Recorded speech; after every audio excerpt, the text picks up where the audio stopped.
Allora, intanto vi spiego dove siamo. Siamo nella sala delle riunioni della Lega Associazione Poeti e Scrittori di Lerici e Samignato, con sede a Fucecchio, le fondatrici che sono nella persona di Giuseppina Morelli qui presente e della professoressa Daniela Bianconi, che ultimamente per motivi di salute non sempre può essere con noi, però c'è spiritualmente, che legge tutto, sa tutto, e diciamo che ci manca davvero, perché è una bella testa, è una bella mente. Va bene, allora la sede ufficiale è questa. Simona fa tutto con estrema logica e precisione. Quello che inizia ha sempre una fine. Questa è stata una sfida, questo libro, con se stessa, perché lei era appassionata di astrologia da sempre, probabilmente, ora le passerò la parola, e quindi lei ha cominciato a prendere i suoi appunti, a studiare tutte le sue cose, a frequentare anche corsi. Quando si è sentita pronta, perché deve essere proprio prontissima lei per fare qualsiasi cosa, allora ha cominciato a preparare il libro. Poi lei ha fatto alcune modifiche, alcuni ampliamenti alla prima edizione e quindi è venuto fuori quest'altro libro, però sostanzialmente il grosso del lavoro era stato fatto a quel tempo. E ora sta preparando poi un secondo libro, anzi un terzo. Simona ora prende la parola. Simona, a te la parola. Allora, tra le stelle, allora questo libro, come diceva Giuseppina, non è nato proprio per caso, è una passione che io porto dietro da 20 anni, da quando per la prima volta entrai in biblioteca e trovai questo bellissimo libro di astrologia con una copertina blu eccezionale. Io appassionata di libri, a quei tempi ancora non di astrologia, mi incuriosì questa dal titolo, perché diceva il titolo "Scopri il tuo tema astrale". E allora niente, io mi appassionai, lessi e mi accorsi che veramente, avendo le basi dico elementari di un astrologo, si può vedere, calcolare il tema astrale, quindi il tema natale, anche cosiddetto, e si possono scoprire caratteristiche nascoste della personalità di una persona. Come diciamo, la prima cavia fui io. E incominciai insomma a calcolare i temi astrali, vedere i pianeti, come si muovevano, e seguendo questo libro riuscii a scoprire veramente lati nascosti che anch'io o avevo lasciato in disparte o non volevo accettare, e quindi veramente mi sono accorta che con l'astrologia si può fare un piccolo studio della personalità. Questo è un libro che ho scritto, è un libro base, quindi di astrologia, dove ci sono descritti tutti e 12 segni, però sono descritti in una maniera semplice, quindi se tra voi c'è qualcuno che non conosce l'astrologia, quindi che parte proprio da zero, questa è una base tranquillamente, un libro di 100 pagine, quindi che ognuno può scoprire e vedere con esso allora la personalità del segno proprio e anche gli ascendenti. È tipo una ricerca, cioè è un libro che non è un romanzo, non parla di fatti personali, ma parla veramente dell'astrologia, segno per segno, cosa significa avere il pianeta, che ne so, in terza casa, quarta casa, cos'è l'ascendente, cos'è un discendente, come si può calcolare. Poi ci sono anche i lati nascosti di ogni segno, quindi c'è anche di ciascuno, può trovare quindi delle cose nascoste, particolari, misteriose. E poi al finale c'è una piccola ricerca anche sui pianeti, sui 12 pianeti, dove si collocano nel tema astrale e le caratteristiche che hanno questi pianeti quando si posizionano in una determinata casa e in un determinato segno zodiacale. Ecco, quando eravamo a Firenze a presentarlo poco fa, mese scorso, chiesero molto che cos'erano queste case, perché se siamo nel cielo, siamo nell'astrologia, le case che cosa sono? forse vi incuriosisce anche voi questo, penso. Sì, infatti c'è proprio un capitolo dedicato alle case zodiacali, cioè proprio alle case.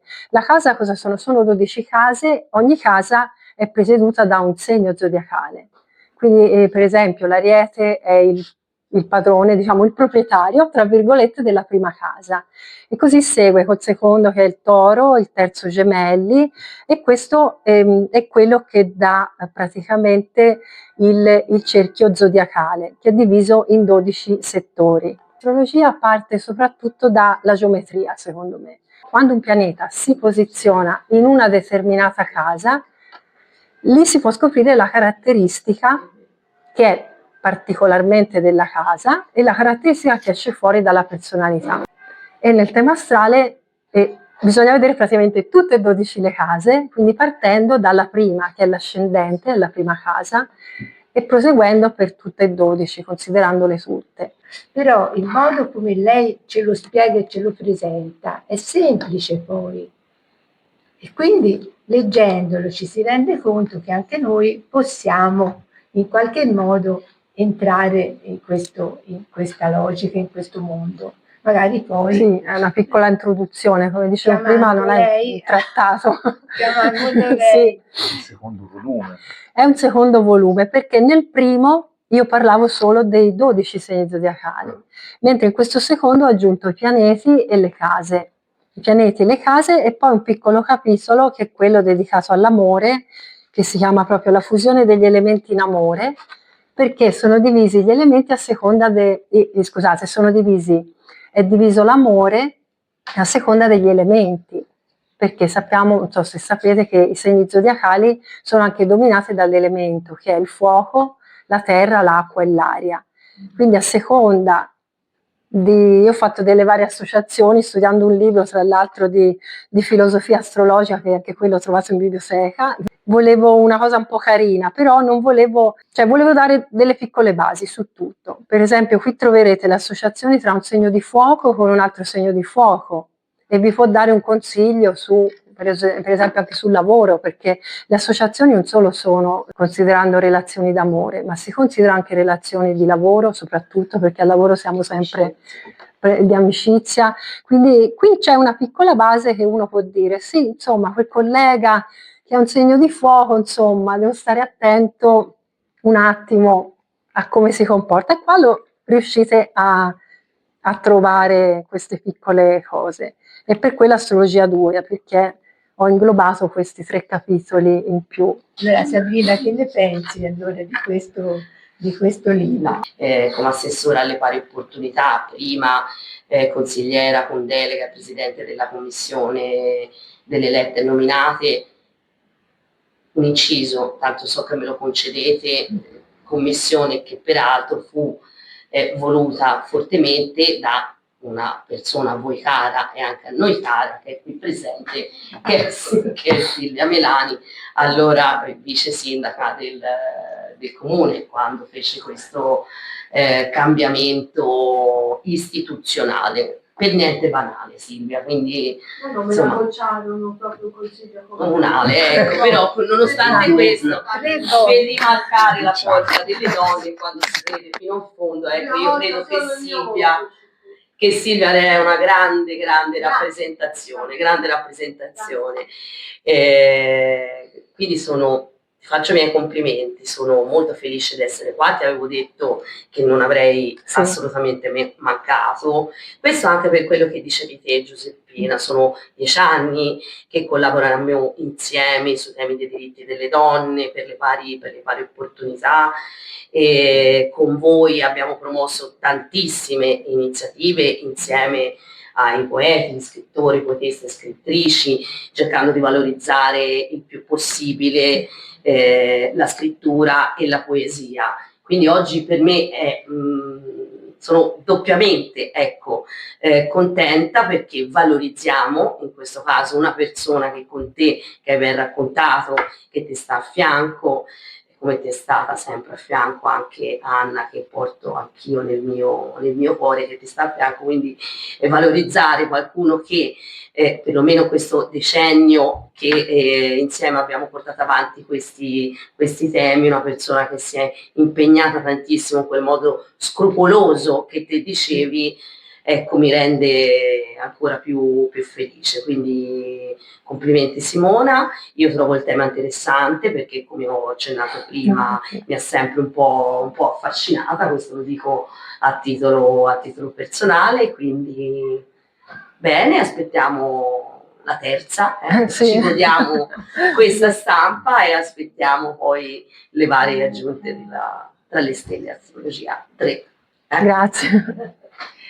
Allora do il Sì. benvenuto all'assessore alla cultura Alberto Cafaro, sempre presente anche prima nel corso del tempo, sempre al nostro fianco. E ora prometto solennemente che farò una festa nel giardino per lui, perché Ale. a testimoni, Ale. quindi non potrai Giuseppina tirarti più indietro. Il giardino è bellissimo, e lui la mi diceva terrazza è quando sarà pronto. Quando sarà pronto, Quando lui è sarà sempre rimasto. Va bene, quando sarà ora, intanto mettiamo a posto il libro. Pure sui miei libri. vedo un senso di frustrazione. Allora, ti passo la parola e ti ringrazio di essere venuto nonostante tutti gli impegni sempre pressanti. Allora, no, impegni in realtà insomma sono tanti, però bisogna sempre un po' cercare di, cioè, credo come amministrazione essere presenti, no? Dove c'è socialità, dove c'è cultura, dove c'è anche bellezza. Ora io, come dire, mi voglio subito autodenunciare. Io non credo nell'influenza delle Ma io lo sapevo già. Però, Io lo sapevo già. vediamo come ora ne tiro fuori le gambe da questa frase. Vediamo come devo. Allora, io mi devo proprio confessare, io di solito l'astrologia l'ho usata per anni come approccio. Di che segno sei? Queste cose. E non funzionava mai bene, perché poi tra l'altro, poi non sapendo quello la terra, l'acqua. Io ho scritto questo libro. Quindi questo già. L'hanno fatto per te, Per le persone incapaci come me. Però detto questo, no, ci sono alcune cose da dire. Ovvero, tipo più di 4.000 anni fa, dove oggi c'è l'Iraq praticamente, in quella che alle scuole dell'obbligo ci dicevano era la mezzaluna fertile, e più o meno negli stessi anni in Egitto, no? C'era una conoscenza delle stelle che era, come diceva prima Giuseppina, scientifica, cioè ovvero, ora all'epoca naturalmente non avevano il telescopio, queste cose qui, però non avevano nemmeno le città luminose che abbiamo noi, quindi vedevano molto meglio le stelle di come le vediamo noi. E non solo studiavano le stelle per calcolare il tempo, molti fenomeni celesti sono stati osservati per la prima volta allora, no? Anche la cometa di Halley e tutte queste cose qua. In realtà quello che pensavano quelle persone lì era proprio che questi puntini in un oceano nero, questi puntini luminosi, dovessero significare qualcosa. E poi nel tempo abbiamo cominciato proprio a unire i puntini e a leggere le costellazioni. E poi tutta la nostra astronomia oggi ancora si basa sulle costellazioni dello zodiaco, effettivamente. E i greci, quando hanno cominciato a scrivere quelle cose che leggiamo ancora noi oggi, anche se è una società diversissima quella greca rispetto a noi, io trovo che sia un segno che esiste davvero qualcosa che è la cultura occidentale, il fatto che uno può leggere Omero e qualcosa qui nello stomaco ti arriva.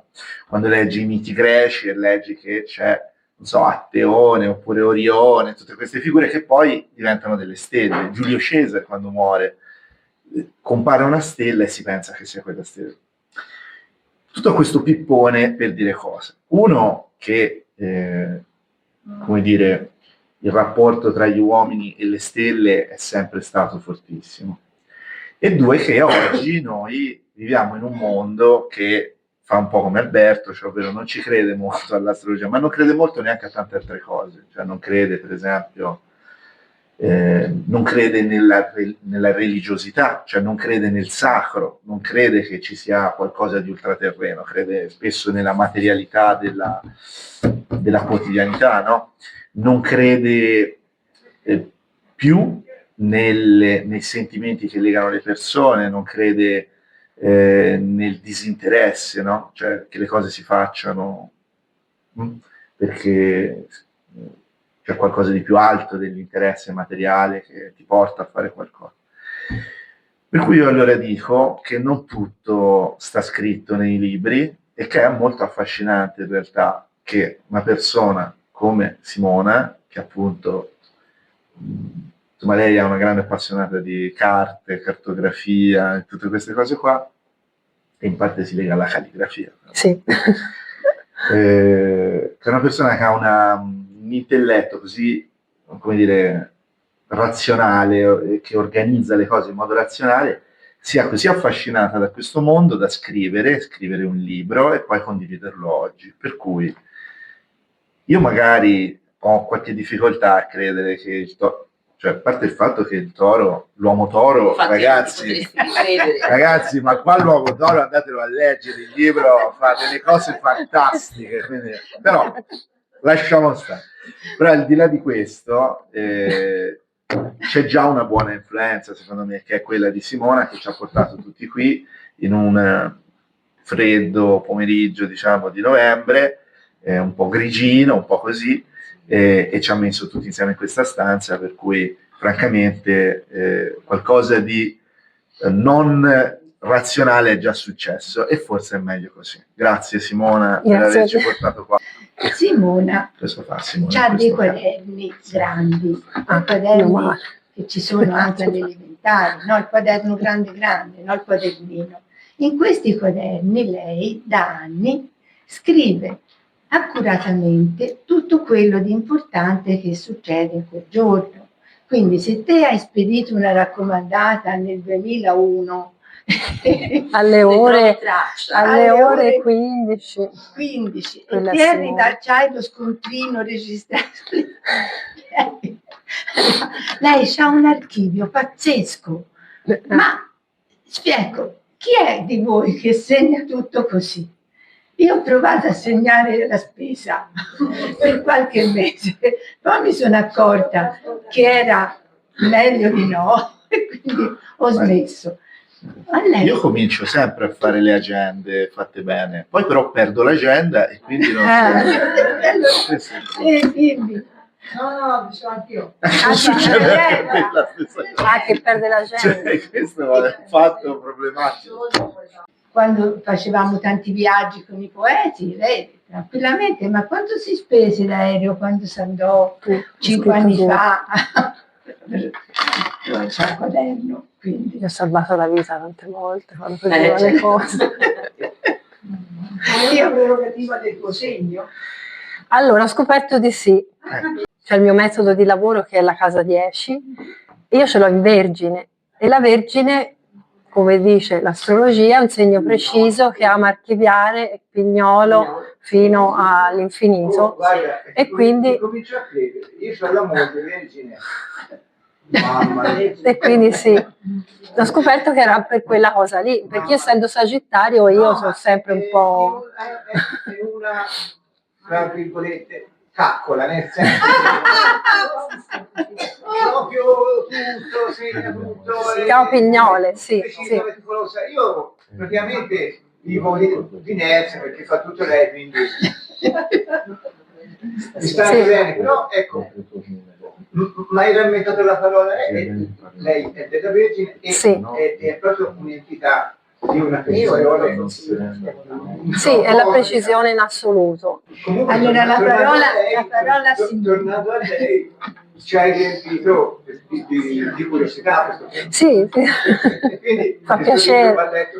forza, perché Sì. hai riempito di curiosità. Sì, poi una volta letto, tanto mi potete contattare. Ritorno sempre Sì. al tuo discorso, no? È proprio l'ignoranza che ti porta, non essendo mai entrato dentro, Sì, sì, a volte non sapendo. sì.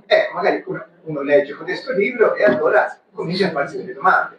Per esempio, c'è stato questo discorso che ti ho detto della Vergine, che me la ritrovo in casa, che mi riempie di precisione. Quindi torna alla che sono uno preciso.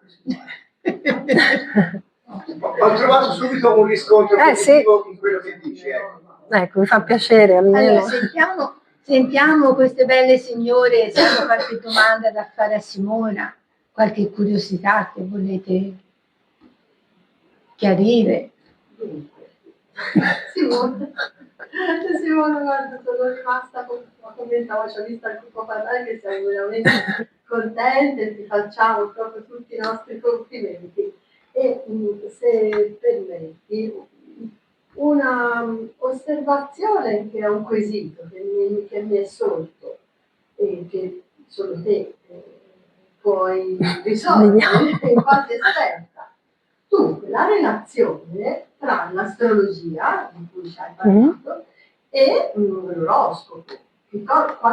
Se c'è, qual è la relazione? Perché noi pensiamo all'astrologia e all'oroscopo, quindi la previsione del futuro. Stasera che affascina l'uomo da quando è nato, ovviamente, l'età l'ha detto, le stelle venivano interrogate per quasi tutti gli aspetti della vita quotidiana, come giustamente sottolineava, prima di tutto per conoscere la stagione, l'orario, perché non c'erano gli strumenti, e poi sempre per la previsione del futuro. I poeti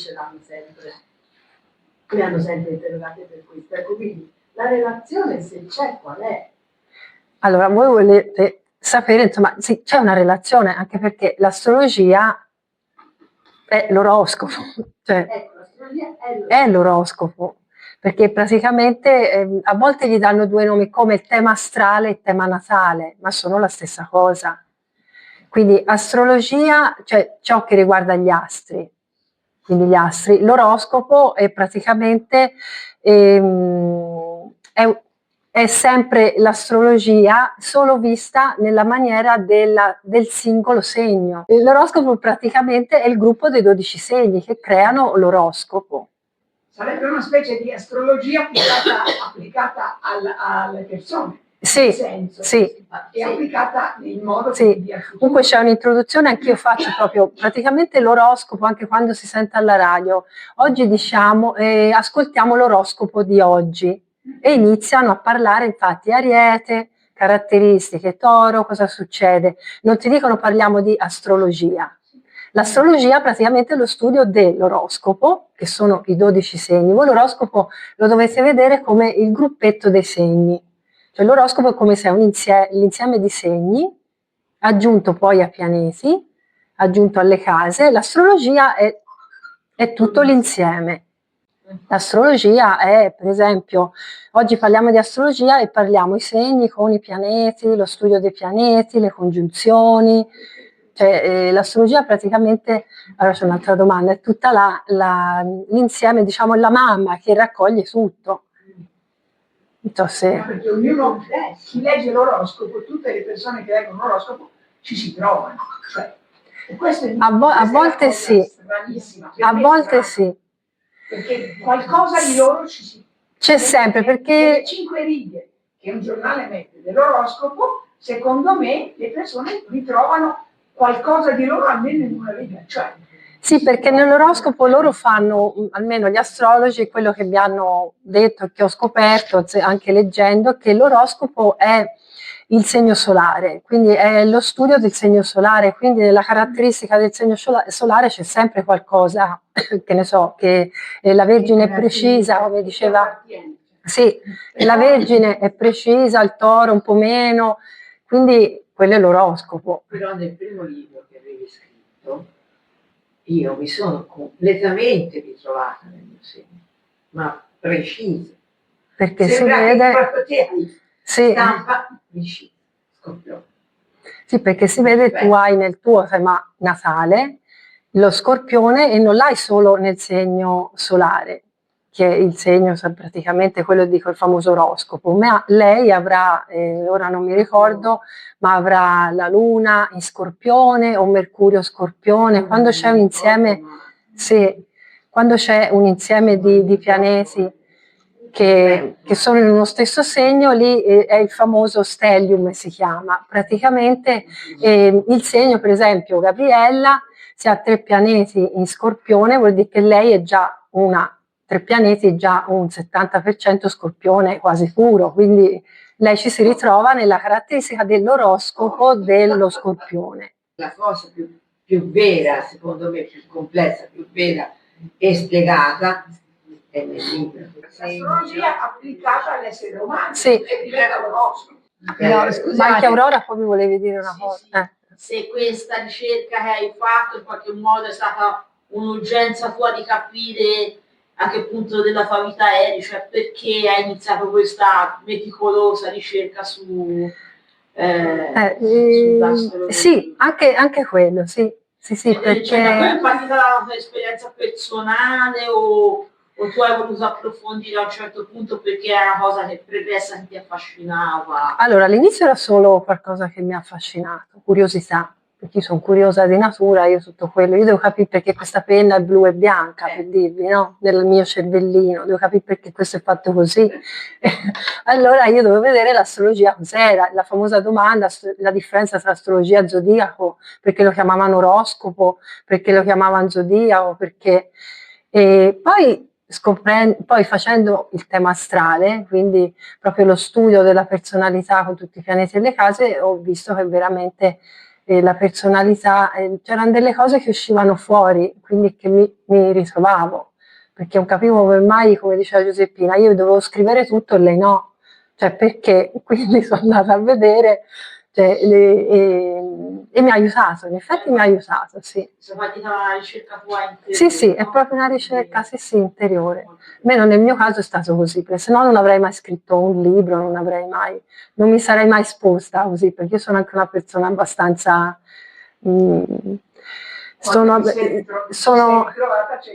Sì, ci ho creduto e ho voluto... Anche queste presentazioni le faccio proprio per vedere quante persone, come il Signore, visto non ci credeva, e poi per esempio c'è stato un attimo di, c'è una percentuale. Io l'ho sempre qui, guarda, così è stata tremenda quella perché ho iniziato veramente da bello. E io dico, ma guarda ragazzi. Sì, piacevole dire. Io ti volevo chiedere questo, ma l'oroscopo giornaliero, Sì. come viene fatto? Cioè, come si fa Bravo, ad avere segno per segno la previsione di quel giorno lì? Cioè, te li leggi, cioè, secondo te? Allora, sì, io a volte li leggo, a volte insomma dico, insomma, perché a regola quella è come una previsione. Anche io, per esempio, per oggi vi avevo fatto una piccola previsione del mese di novembre, per farvi un regalino. Quindi la previsione praticamente cosa si fa? Noi vediamo i pianeti, poi quando li troviamo sul giornale, visto il giornale c'è un trafiletto piccolino, loro in 3 righe devono riassumere e dire le cose principali, però si basano solo sulle posizioni dei pianeti. E quindi, come si dice... Vuol dire che ogni giorno cambia la posizione? A volte sì. Cioè, allora, quello che cambia sempre è la Luna, perché la Luna cambia.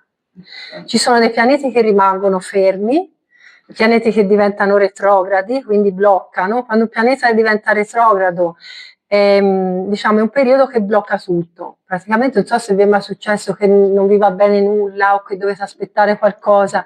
Ecco, quello potrebbe essere la famosa previsione che un pianeta che è nel vostro segno solare o ascendente, che sono più importanti, pianeta retrogrado che blocca in quel periodo lì, voi dovete stare fermi, tranquilli, quando lui si muoverà e si riposizionerà in una maniera un pochino più in un sestile o in una congiunzione, quindi è quello lì.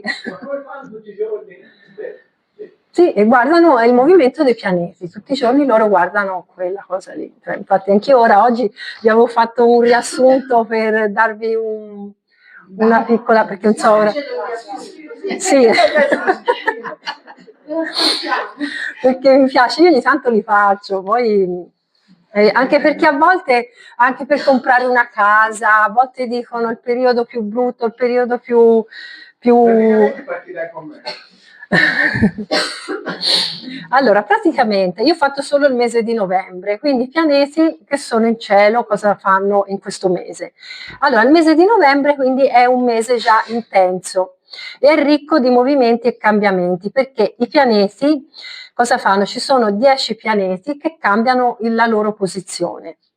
Quindi questi cambiamenti generano dei mutamenti, quindi generano un ritmo e una prospettiva. Praticamente dice che uno dei pianeti, dei protagonisti di questo mese è il pianeta Mercurio, che è quello della comunicazione.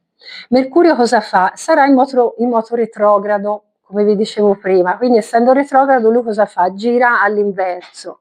Girando all'inverso lui ci dà fino al 29 di novembre, quindi questo è generale, qualsiasi segno, praticamente dà un periodo di riflessione, cioè un periodo dove noi dobbiamo stare fermi, riflettere nei campi in cui stiamo facendo, che ne so, vogliamo comprare casa, vogliamo cambiare, che ne so, non so, lavoro. Questo non è il periodo adatto, quindi dobbiamo stare fermi fino al 29 di novembre, perché Mercurio cosa fa? Si blocca il retrogrado dal 9 al 29 novembre, questo già noi lo possiamo vedere. E in questa prima parte quindi chi è del segno del Sagittario o ha l'ascendente in Sagittario in questo periodo sarà un po' disorganizzato, quindi avrà a che fare con dei fraintendimenti o a volte avrà la tendenza anche a parlare impulsivamente, quindi deve stare attento a come parla, anche sul lavoro, come si relaziona e quindi deve stare un po' calmo, deve riuscire a stare un po' fermo e dire no, allora aspetto un attimino e mi calmo. Dal 19 poi cosa succede? Dal 19 di novembre cosa fa? Il nostro pianeta rientra a Scorpione, quindi dal Sagittario, siccome è retrogrado, passa in Scorpione e cosa succede?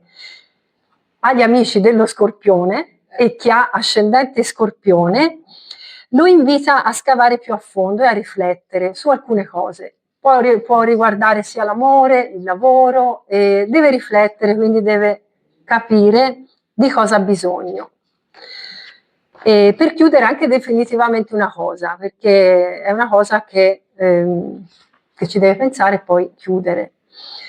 Quindi cosa succede? Sempre nello Scorpione il Sole rimane fino al 21 novembre perché poi entra il Sole in Sagittario. Quindi cosa succede?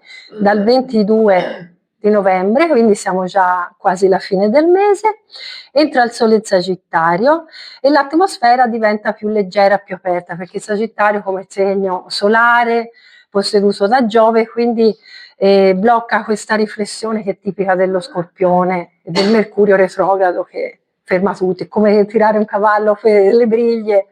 Quindi dal 22 di novembre per tutti, ma soprattutto per i Sagittari, ci sarà questa atmosfera più leggera, più aperta, quindi dopo la riflessione dei primi 20 mesi del mese riesce già, è il momento in cui possiamo tornare a guardare avanti con fiducia e avere una visione anche più ampia delle cose.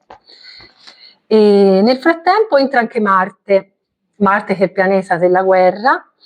Marte praticamente cosa ha fatto? Allora il 4 di novembre ha portato energia e dinamismo, però ha portato anche lui impazienza, perché essendo sempre bloccato sia da Mercurio che dal Sole, Marte essendo un pianeta battagliero, quindi ha creato questa impazienza.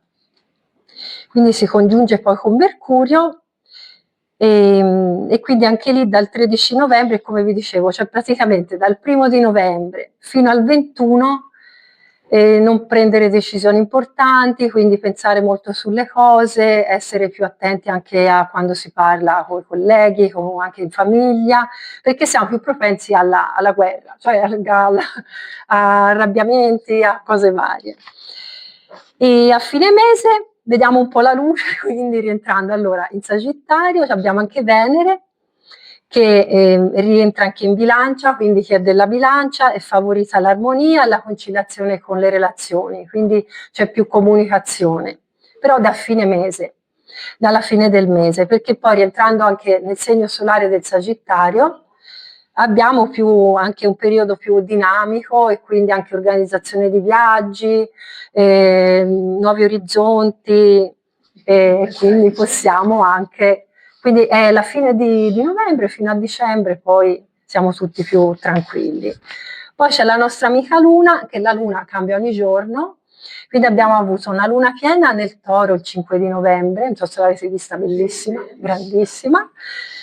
E lei ha portato quindi un'energia rassicurante e sensuale, quindi per tutte le persone che sono del Toro o ascendente Toro, quindi hanno avuto, anche se erano fermi, avendo sempre il Mercurio, però erano più tranquilli, diciamo, degli altri segni, perché avevano questa Luna in Toro, che li ha quasi, la Luna in Toro è una Luna che ti rasserena, ti rassicura, quindi ti dà pace, ti dà tranquillità.